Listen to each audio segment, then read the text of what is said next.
American Lit has the potential to be an engaging, broadening, fascinating course. We're in what I would consider to be an in-between era, where many schools are still providing the historical American Lit canon to teachers, while other schools or independent teachers going around the system have moved into teaching a broader swirl of America's diverse stories. The American Lit curriculum I was given 20 years ago was 98% written by dead white men. Since then, I've learned about the impact on our students when they can and can't see themselves in the books they read. When they can and can't see their identities, their communities, their problems, their hopes. I learned from Dr. Rudine Sims Bishop's call for books in which students can see themselves and learn to understand others, in her appeal to our collective humanity, in her landmark essay, Mirrors, Windows, and Sliding Glass Doors. I learned from Felicia Rose Chavez, author of the Anti-Racist Writing Workshop, who shared her personal experience as a young reader. Quote, "It's startling as a young person of color to stare down the spines of literacy and note the neat annihilation of most of the world." I learned from past guests on this podcast, Dr. Claudia Rodriguez Mojica and Dr. Allison Briseño, co-authors of Conscious Classrooms, about how using culturally relevant texts can improve student outcomes by helping improve their comprehension, motivation, and engagement. I learned more about pairing contemporary text to the canon from the Disrupt Text movement, about completing the canon from Chavez, and about layering multicultural, multimodal text from Dr. Gholdy Muhammad's Cultivating Genius. For me, it feels so clear. And yet, I still see so many curriculums either still cleaving to the classics for the most part or abandoning books altogether in favor of textbooks and short selections. So today, I want to offer my American Lit dream. If I had an unlimited budget and I didn't have to worry about any book challenges or politics, this is an outline of the American Lit curriculum I would love to teach today. If you're an American Lit teacher, I hope you find an idea for a new unit or 2 or 5 that you'd be excited to try out. And if you don't teach American Lit, I think you'll still get a lot of ideas about curriculum possibilities in terms of structure and balance in this episode, which you could remix with any authors you choose for whatever classes you do teach. Welcome to the Spark Creativity Teacher Podcast, a podcast for English teachers looking for more. More creativity, more engagement, more joy, and no more scripted curriculum, lesson planning ruts, or boring book lists. I'm Betsy Potash, and I'm honored you're trusting me to help. You're not alone on this creative journey anymore. So we're going to move through these various aspects of my Dream American Lit course pretty quickly. A lot of them are things that we've talked about in detail in full podcasts and in the show notes over at nowsparkcreativity.com. I'll link out. So if you hear about like a certain text that you want to go really deep on, or you want to learn more about some element of the curriculum, there's probably a lot of resources for you to go deeper. But for now, we're going to stay a little more surface so that we can have the breadth of a whole year curriculum in one episode. So we're going to start with the core texts. And here I can't quite decide between 3. And so what I'm going to say is on any given year, I'd want to pick 2, kind of based on my students, based on what's going on in the world. And those texts that I would be choosing between would be The Great Gatsby, Long Way Down, and Fahrenheit 451. Those 3 texts all to me feel like they could be so rich as a core text that the whole class was reading and discussing. They all bear such interesting possibilities. So I'd want to have 2 full class texts, and they might be different from year to year. Next, I would want to have a book club with a theme of identity. So book clubs to me are just like such a fabulous win for any class. I can't imagine not wanting to build one into a curriculum, because what it allows you to do is take on whatever essential question or theme that you want to hit and give a curated selection of things that you know could be great for students, okay? They have choice, but you also have choice, right? There's like curation so that you can really give them quality options, and then there's choice. And so For my first book club for this dream curriculum, I would choose an identity theme. And I'm thinking I would choose texts like The Poet X, I Am Not Your Perfect Mexican Daughter, Into the Wild, The Hate You Give, Catcher in the Rye, How the Garcia Girls Lost Their Accents, and the Not Your Princess anthology. While we were reading the identity book club text, I would also want to be working on personal identity writing. So book clubs for me, they're going to meet twice a week, maybe 3 times a week. And so there's also going to be time for writing workshop. We're going to be able to use these texts as mentor texts and be building up a portfolio of narrative writing and memoir writing with the students. Okay, another core element of this dream curriculum I'm thinking about would be a graphic novel book club. Graphic novels to me are, again, just like this great win for students right now. And they also present a really interesting mode. There's so much visual learning. There's so much visual communication happening in the world today. And I think it's very exciting to look with students at the visual vocabulary of graphic novels. And even more so if it's in the context of a book club, because everybody's going to be seeing it play out in really different ways. And they can be comparing and showing each other examples from their books that are really different. So in this book club, I would want to start by talking about the visual vocabulary of graphic novels across the whole class, because everybody will want that information as they're diving into book clubs. I think I would do like a little case study with the class at first on Gareth Hines and look at his work as an author, adapter, artist who translates classic literature into graphic form. I think Gareth Hines is just like this rock star resource for English teachers. And so wherever I can work in his work, I'm going to work it in. Now, he mainly has done Shakespeare and Greek classics. And so there's not an obvious text of his for me to put in my book clubs, but I would just showcase his work and show students examples as we were learning the visual vocabulary, as we were talking about adaptation.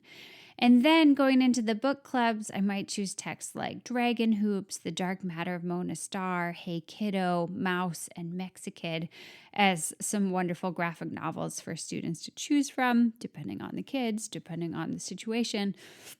And then during the unit, I would also, again, be having kids do some writing, although in this case, it would be like graphic stories. So they'd be writing stories and they would be creating the graphics to make it like a graphic novel story, a mini graphic novella that they would then turn into like an exhibit in our final gallery for this unit. So everybody would have a story that they created that was up on the walls with their own like author statement underneath their story. And I think that would be a really special way to finish up, sort of pull together everything they learned about the visual vocabulary, sort of also drawing on what they learned from the mentor texts of the unit, which they've been reading and discussing and viewing. Okay, I would definitely want to have a poetry unit. No question. I love doing poetry slam units with my American Lit students, and I would not give that up. Always when I'm teaching American poetry, I have like the end goal that students are going to perform in a poetry slam. And so somehow that knowledge that they need to learn the craft moves, that they need to care about the workshops, that they need to care about the mentor text because they are going to be on stage performing, it provides all the motivation for the unit and it makes it a really special unit. And I've done podcasts before on how to create your poetry slam. So I'm not going to get really into that, but in this poetry unit, I'd want to include some fabulous historical poets. I'd probably want to include Whitman, Dickinson, Langston Hughes, and then I would also want to include a bunch of contemporary poets like Harjo, Olivares, Limon, Gorman, Abdurraqib, and others. And I'll give a little plug right here that I learned about a lot of my favorite contemporary poets from Melissa Smith over at Teach Living Poets. And I would highly recommend, if you're building out a poetry unit for American literature or any class, that you make Teach Living Poets an essential part of your research, because she has so many wonderful workshops, so many wonderful poems pre-picked out for you, and then she'll just walk you through the lesson. It's amazing. I would start by looking at her Walk the Poem lesson for Hanif Abdurraqib. This is such a cool lesson. I would definitely include it in my poetry unit in my dream American Lit curriculum. During the poetry unit, I'd also be showcasing verse novels in my choice library. I'd have those kind of like across the top. I would be pulling from them for my First Chapter Friday program and kind of trying to integrate as much interaction with verse novels as possible for my class, because I would kind of also like to do a verse novel book clubs unit, but I think that having a graphic novel book clubs unit and an identity book clubs unit probably maxes out our time on book clubs. But speaking of my choice library and my First Chapter Friday program, choice reading would definitely be an essential part of my dream American Lit curriculum. I would have that choice reading program going all year long, and that would be really important to me. We would have time in class to read. We would be doing First Chapter Fridays. We would be doing book pitches. We might create book trailers. We might have a class reading blog. I'm not sure exactly which of all the strategies would stick in this dream American Lit scenario, but depending what was working for my students, I would just always have that on my mind, that I was promoting choice reading for them, that I was trying to change up the displays, that I was trying to keep the energy high for choice reading. Similarly, another ongoing aspect of the course that I would want to experiment with would be writing notebooks. And I would be basing this on what I've learned from Penny Kittle. I've enjoyed learning from Penny Kittle over the years. It was such a pleasure to have her on the podcast years back. And I've recently read her book, Micro Mentor Texts, and I watched her workshop that she created for the Lighthouse about writing notebooks. And so I just really like this idea that throughout the year, as we were finding beautiful passages, really cool craft moves in the writing that we're reading, that we could experiment with writing based on those passages and try out those craft moves and keep integrating them in the process of our writing workshop as well. Now, I've recently read Felicia Chavez's book, The Anti-Racist Writers Workshop, which I alluded to in the introduction. And one thing that she brings up in that book is that if you provide a lot of mentors to students that are in the same aesthetic, that are in the same demographic, like, for example, if a lot of your curriculum is white male authors, then you might be sort of saying like, hey, you need to write like these white male authors if you're choosing those a lot for your mentor text. But here we're talking about creating a much more diverse American Lit curriculum. And so just like Penny Kittle does in her book, Micro Mentor Texts, I would really be keeping that in mind when you're having students model writing after other writers. First of all, make sure it's not prescriptive. They don't have to write just like the mentor text. That's just like for inspiration and to showcase a craft move, and then they can go off in their own direction. But also, I think it's important to be sure you're showcasing a lot of different voices and styles in your mentor text. So you're not saying like, hey, this is the only way to be a good writer, and good writers are like this. You really want to show that diversity.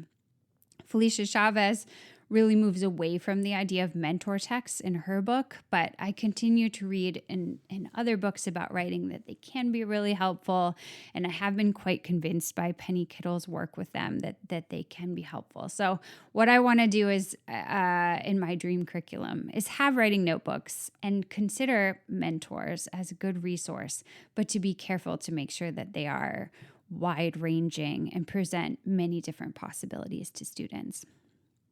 Okay, another aspect of the course that's just going to be ongoing is that I want to take care to have students writing for the real world and writing for authentic audiences. So we'll have these writing notebooks going. Those are more like a private class practice, although they can share with each other, they can share with our class community. But then we can also build on those skills from the writer's notebooks in projects like the Literary Food Truck Festival, where maybe we invite the community, or maybe we submit restaurant reviews online or do online book reviews. Maybe we have a mock trial or debate and invite people in to watch. We'd almost certainly do a podcasting unit. You know me. Maybe we would enter the New York Times Student Podcast Contest or the NPR Student Podcast Challenge. Maybe we'd let students choose one or the other. We'd probably do the ethical use of AI research unit that I've talked about in here before, which again is a chance to like dig deep into ideas and then create something for a real world audience. So this would really be an ongoing theme in the course that I would want students to be thinking about how they can write for themselves, but then how they can use those skills to write beyond themselves and beyond me as a teacher and out into the world. Okay, we're on our last two things.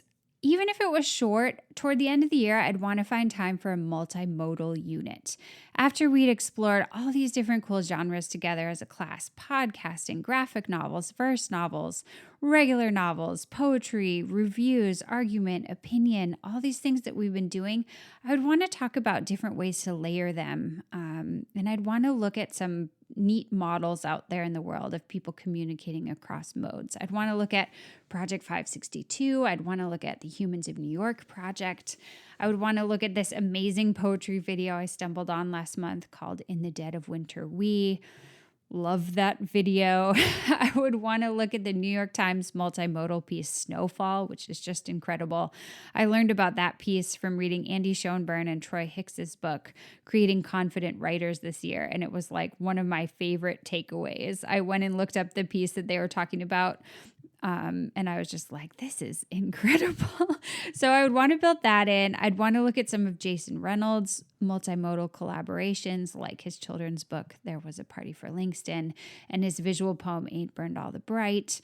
We might look at some short documentaries. For me, this would be a really exciting unit. I think multimodal communication is just an essential part of English right now because that's the world. Like people are much less frequently sitting down to read long essays and much more likely to be consuming combination of photo and video and captions and opinion and, you know, snatches of cartoons and podcasts and audio clips. And I just think it's very exciting to look with students at ways to intertwine these different modes.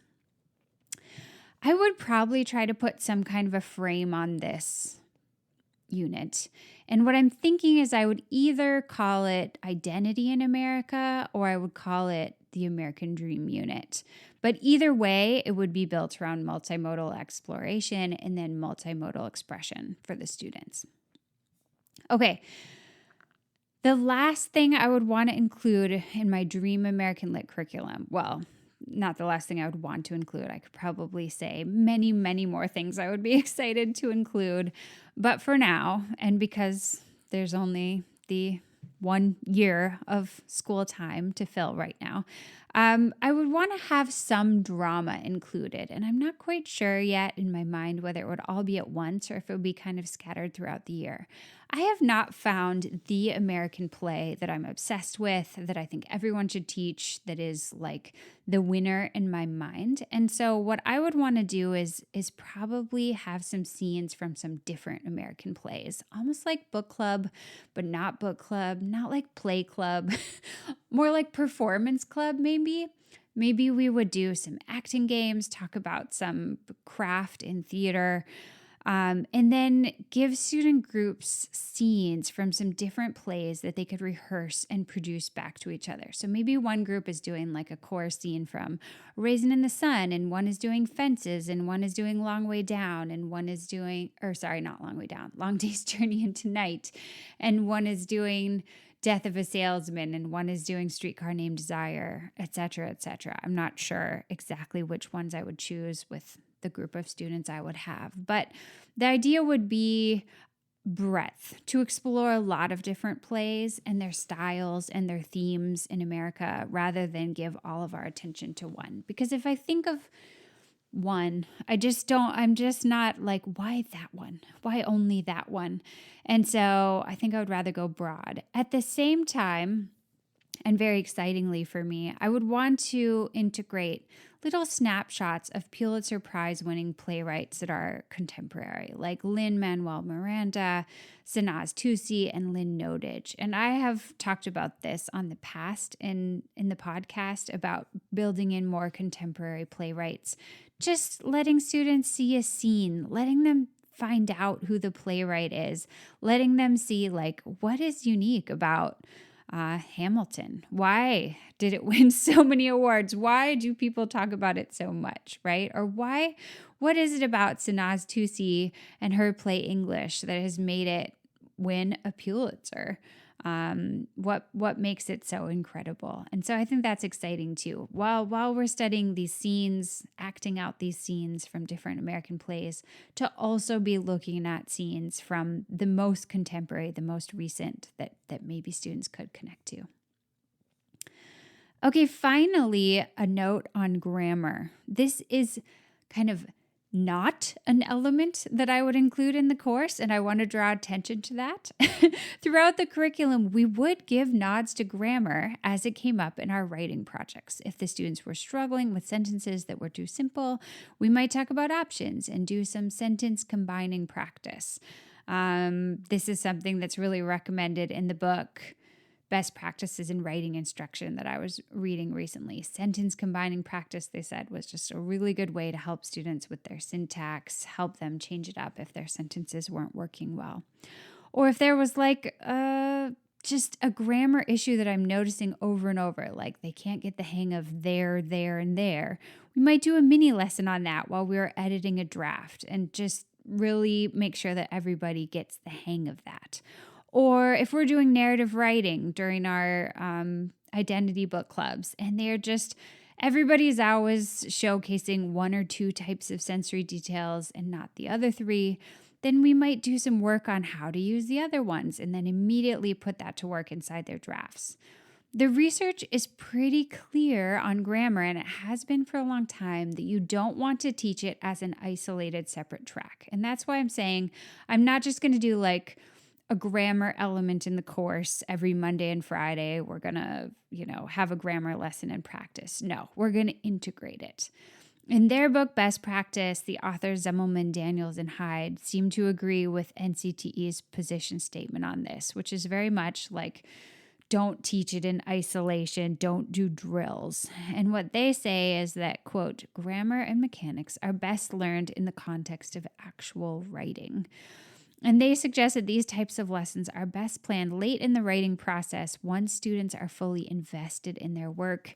Hopefully they're writing something that they really care about, that they're excited about. And so then it's very different. You've written something amazing that you're going to submit to a podcasting contest. You don't want to have a grammar error in it that's going to make you lose the contest, right? That's a really different feeling than to be like, oh my gosh, I did there wrong, or I only have one type of sensory detail or whatever. Then you have this motivation to fix it.